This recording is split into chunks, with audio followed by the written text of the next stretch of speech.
Good evening, Patriots. This is Praying Medic, and this is my QAnon broadcast for Thursday, May 28th. Welcome to the broadcast. Those of you who are following along at home doing your own decodes, you can find Q posts on a number of different websites, including qalerts.app, and if you're on my website, prayingmedic.com, just go to prayingmedic.com/Qdrops. If you're new to Q, looking for some information on Q's operation, you might want to check out my book, Calm Before the Storm. Gives a good analysis of some of Q's major themes. There is a glossary in the back of over 500 terms that Q uses, mostly acronyms, abbreviations. If you're not sure what all the things in brackets are, numbers and plus signs, the glossary explains all of those. The book Calm Before the Storm is available on both Barnes & Noble and on Amazon. And my theme for this broadcast is We Rise or We Die. This thread was started on May 26th, by the way.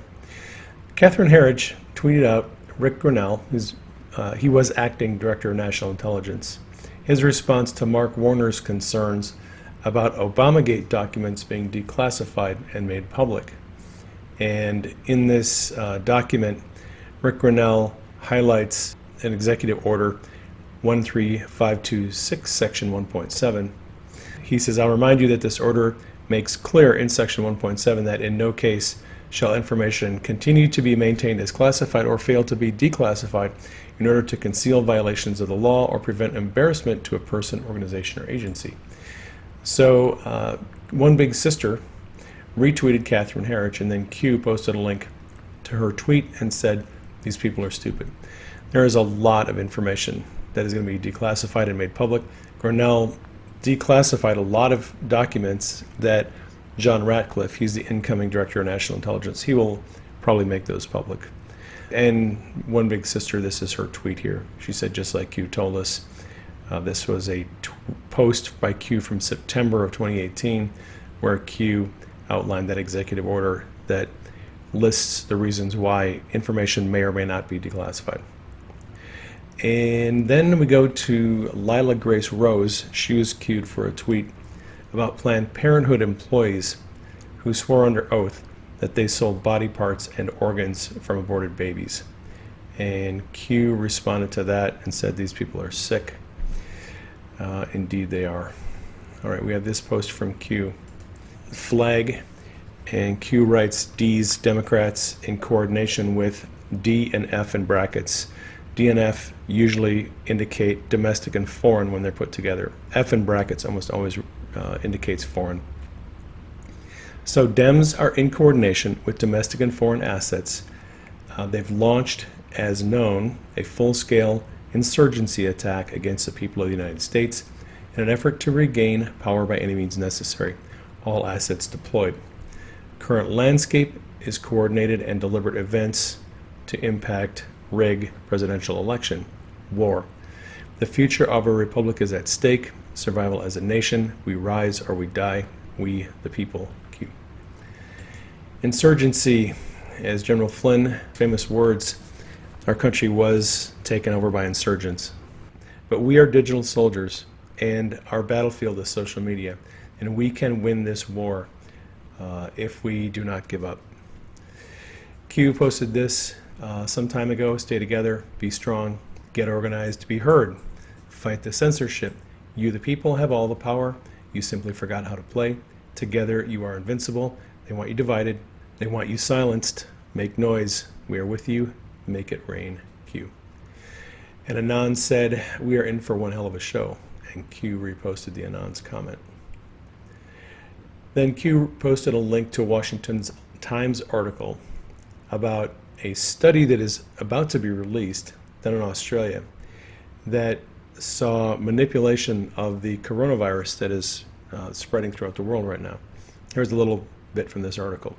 The virus's binding strength for human cells far exceeds similar properties for infecting other animals, he said in a statement in the forthcoming report. This is Nikolai Petrovsky, the lead researcher on the team. This, plus the fact that no corresponding virus has been found to exist in nature, leads to the possibility that COVID-19 is a human-created virus, Petrovsky said. It is therefore entirely plausible that the virus was created in the biosecurity facility in Wuhan by a selection on cells expressing human angiotensin converting enzyme 2, a laboratory, the Wuhan virology lab, that was known to be cultivating exotic bat coronaviruses. So Q posted a link to that article. And, Q has talked about previously that hinted that the president might have known that this was developed as a bioweapon. And the president hasn't talked about it publicly because he doesn't want to start a war. Q posted a link to a video, Nancy Pelosi making her pitch for vote by mail in the wake of the coronavirus. And then Q writes, "Was this ever about the health and well-being of the people? Was this ever about the virus, or was this always about the election?" I think we're seeing more and more information that it was actually about the election. Q wrote this on the 27th, "Your voice and your vote are what matters most. Witnessing attempts to remove both. Censorship, fascism, authoritarian, deplatform, removal, silence, mail-in vote, fraud, dilute, watered down constitutional rights, freedom of speech, willfully blind or willfully accepting." Q. And we have a lot of words in brackets here, but I don't know that they have any particular relevance just because they're in brackets. Mail-in voting could be used as a fraudulent way to dilute the will of the people and water down our constitutional rights. All right, moving along. Q posted a link to this Fox News article. Why did Governor Andrew Cuomo sign legislation granting hospital and nursing home executives immunity from lawsuits related to the coronavirus? And why did New York officials delete from the state health department's website the governor's order requiring nursing homes to accept patients with COVID-19? Here is an archived copy of that order, and it says, "No resident shall be denied readmission or admission to the nursing home solely based on a confirmed or suspected diagnosis of COVID-19. That document was removed from the State Department of Health website, but this is a archived copy of it. So Q posted links to those two articles in that document and said, if elderly are most at risk, knowingly, in brackets, why order COVID-19 positive patients back into nursing homes? Hospital capacity, USN comfort capacity, ignorant, A, or deliberate, B. Accountability options outside, other than ballot box, Q. All right. Q is posting right now. Q is posting right now? Yeah. Well, dang it. All right. And Anon posted this. We hold these truths to be self-evident, that all men and women are created equal, that they are endowed by their Creator with certain unalienable rights, that among these are life, liberty, and the pursuit of happiness. That to secure these rights, governments are instituted among men and women, deriving their just powers from the consent of the governed. That whenever any form of government becomes destructive of these ends, it is the right of the people to alter or abolish it, and to institute new government, laying its foundation on such principles and organizing its powers in such form as to them shall seem most likely to affect their safety and happiness. Prudence indeed will dictate that governments long established should not be changed for light and transient causes, and accordingly experience has shown that mankind are more disposed to suffer while evils are sufferable than to right themselves by abolishing the forms to which they are accustomed. But when a long train of abuses and usurpations, pursuing invariably the same object, evinces a design to reduce them under absolute despotism, it is their right, it is their duty to throw off such government and to provide new guards for their future security. Remember this, Q? And Q reposted it. Q posted a link to this article from Zero Hedge that talks about the fact that while keyboard warriors on social media like us dug for the facts in the Trump-Russia investigation, this legacy media pushed a false narrative about Trump and Russia. And Q wrote this: intelligence was manipulated by Brennan, former CIA director, in brackets. Watch the news, Q. So apparently we're going to be learning about how Brennan manipulated intelligence to create that false narrative. Q posted a link to a video by CBS News where the hosts gripe and complain about the influence that Q has on politics. And then Q wrote, when do you expend ammunition? Hillary Clinton direct attack regarding Q. Why? 2,200 plus attack MSDNC articles written, pushed in the past 2 years. Control of narrative, threat, logical thinking, information warfare, Q. So if Q was not a threat, would the mainstream media write more than 2,000 anti-Q articles? Probably not. After ordering nursing homes to take patients with COVID-19, New York Governor Cuomo said it's on them to say that they can't accept these patients. Let you listen to this video. The nursing home, the obligation is on the nursing home to say, I can't take a COVID positive person. I'm too crowded, I'm too busy, I don't have enough PPE, whatever the answer is, doesn't even matter. It's, if they say I can't take the person, they can't take the person. So that's how it works.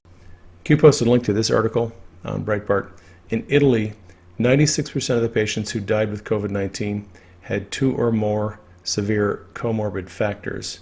And Q wrote, the more you know. And then Q posted this: quarantine is when you restrict the movement of sick people. Tyranny is when you restrict the movement of healthy people.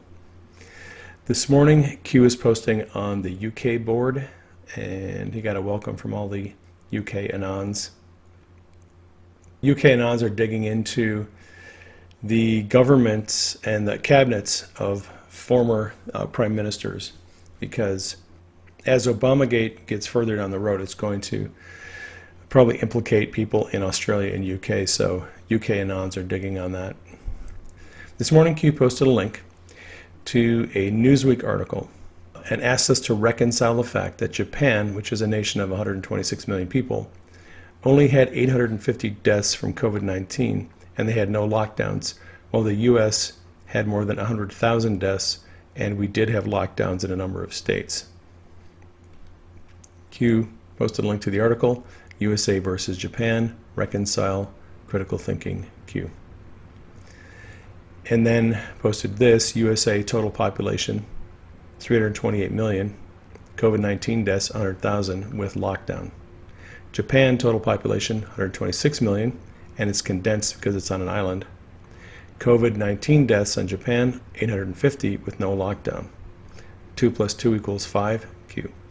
When Q writes a math equation and the answer is not correct, Q is just simply asking us, do these facts add up? To date, 42% of all COVID-19 deaths in the United States have occurred in facilities that house 0.62% of the population. Q posted a link to that article and wrote this: expanding on the last drop, USA versus Japan, apply. And then we have a quote from the article. Let that sink in. 42% of all COVID-19 deaths are taking place in facilities that house 0.62% of the U.S. population, nursing homes in brackets. Why did our nursing home population suffer a direct hit regarding COVID-19 deaths? That is a very pregnant question. Why did governors specifically target nursing home populations with COVID-19 positive patients? New Jersey and New York governors' orders push COVID-19 positive elderly into nursing homes.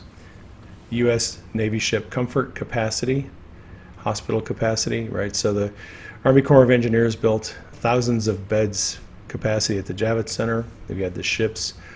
Why did they not use those facilities for COVID patients rather than putting them in nursing homes? What other Democrat governors mandated similar or same orders? We're going to find out about that in a minute. Ask yourself a very simple question. Was it known, common sense, and early medical reports that elderly community was most at risk? It is known. It's been known for a long time that elderly people are at a much higher risk for any kind of influenza. That's why elderly people are told to get influenza vaccinations. Why would 4 Democrat governors push COVID-19, COVID-2 infected patients into safe nursing homes? Ignorance is a choice, Q. So Q is clearly hinting here that this was done deliberately because they wanted to increase the number of patients with COVID-19. Then Q wrote this: expanding on last drop, USA versus Japan, apply. 43% of 100% nursing home death, in brackets. The Center for Disease Control conflates 34 to 57% COVID-19 deaths data, and they include pneumonia and influenza together. Average pneumonia, influenza deaths per season. All right, so in the last video we talked about the fact that pneumonia in an average year makes up about 99% of pneumonia and influenza deaths combined, right? And that one study we were looking at, it showed that there were 63,000 deaths from pneumonia and influenza. 62,000 were attributed to pneumonia, 1,000 were attributed to influenza. So influenza makes up a very small percentage of annual deaths. And then Q asks, why is the data constantly changing regarding the past? Sometimes a Wayback Machine can find many Easter eggs. CDC data then versus now. Ignorance is a choice. Q. Michigan Governor Whitmer has not backed off some of the policies she implemented that have nursing homes accepting patients with COVID-19. Q posted a link to that article and a photo that was, it says there's a banner hanging from a freeway overpass, Cuomo killed my mom. And then Q wrote, at what point should this be reclassified as murder? At what point is ignorance, common sense, in brackets, no longer a valid excuse? Evil surrounds us. Q posted a link to this article, New York Post. In April, Governor Cuomo of New York said nursing homes do not have the right to refuse COVID-19 patients, despite the fact that it has been known for years that the elderly are at greatest risk. So Cuomo is flip-flopping here. In April, he said nursing homes do not have the right to refuse COVID-19 patients. More recently, he's saying it is up to the nursing homes to say whether or not they can accept these patients. He's coming under a lot of heat lately. So Q posted a link to that article and asked, at what point should this be reclassified as murder? At what point is ignorance, common sense, no longer a valid excuse? Evil surrounds us. Q posted a link to a document on the NewJersey.gov health website. It's an order that mandates that nursing homes cannot reject COVID patients. Interestingly, New Jersey and New York, both of which forced nursing homes to accept COVID-positive patients, both lead the country in the number of COVID-19 deaths. Knowing what we know now, that's not too much of a surprise. So Q wrote, at what point should this be reclassified as murder? At what point is ignorance, common sense, no longer a valid excuse? Evil surrounds us. And then Q posted a link to this document. It is a letter from Pennsylvania Representative Scott Perry requesting a federal investigation into the state's policies that led to more than 2,700 COVID deaths in nursing homes. And 68% of Pennsylvania's total 3,900 COVID deaths have occurred in nursing homes. So Q wrote, at what point should this be reclassified as murder? At what point is ignorance, common sense, no longer a valid excuse? Evil surrounds us. Q. Q posted a link to this article on Breitbart. Despite the fact that over 80% of COVID deaths in Minnesota have occurred in nursing homes, the state is still admitting COVID-positive patients to skilled nursing facilities. And Q wrote, the truth is right in front of you. During this week, there's been a lot of debate on social media about censorship, particularly after President Trump tweeted about vote-by-mail election fraud, where Twitter applied some kind of a fact-checking to his tweet. President Trump then tweeted out, they've gone too far, we're going to have to make some changes. Now, back in March of 2018, 2 years ago, and Anon asked this, Q, are we going to have more freedom of speech on private public speech services or not? Please answer this question. Q wrote, 100% regulated. Some platforms will collapse under own weight of illegal activities. And today, President Trump signed an order, executive order. Currently, social media platforms are immune from liability. They can't be sued for censorship, but President Trump is going to remove that protection. Also, he is going to prohibit taxpayer support from going to social media companies, and the Federal Trade Commission is going to prohibit social media platforms from engaging in deceptive acts that interfere with commerce. So that would include shadow banning, different forms of censorship and algorithm manipulation. So we've got a win today for the digital warriors. Win 1745 was cued for this video on hydroxychloroquine. I'll let you listen to it. Hydroxychloroquine is not a controversial drug. I know that your listeners will find that hard to believe because all they've heard about it is controversy. It's not a controversial drug. It's been FDA approved for 65 years. We give it to pregnant women. We give it to breastfeeding women. There are patients who take it for decades. In fact, the typical use of Plaquenil or hydroxychloroquine is for decades. This is not a controversial drug. And it wasn't controversial to me until the day after the president said it and the press went very ballistic over it. I really can't understand it to this day. The experts are wrong. Hydroxychloroquine, when used early and combined with zinc, is an effective treatment, and that's why thousands and thousands of physicians around the country and around the world are using it and taking it themselves. I don't love to talk about hydroxychloroquine so much because it's become such a political hot potato.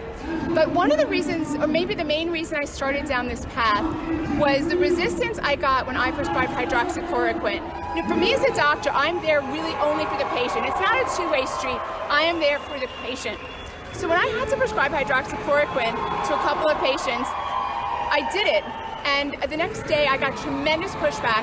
I was stunned. What's really disturbing about this, we got a letter, every California physician got a letter from the California State Medical Board essentially threatening us if we prescribe this medicine. It's very carefully worded. I'm happy to send you an email copy. But it says we have to be cautious about prescribing this. It could be construed as unprofessional conduct. That's enough to stop a doctor from being honest and truthful with the patient about what they need. This is all media driven. If you watch the news, you get scared. If you live a normal life, you are not scared. The task of the media and the Democratic Party is to have government control over your life. They don't deny it. They don't deny it. This is a freedom issue. Don't take the media and government control and mandates. Understand the Constitution. Like, start there. And Q responded, information warfare. Q. All right, Q just posted this article. It's about President's executive order that is going to remove liability protections from social media companies. And Q wrote, Jack, you were warned. Q.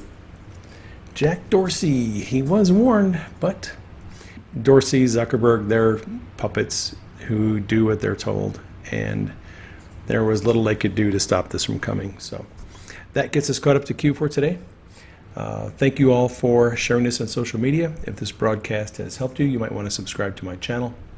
If you would like to support me financially, my Patreon link is in the description box. If you'd like to check out my book, Calm Before the Storm, the link is also in the description box.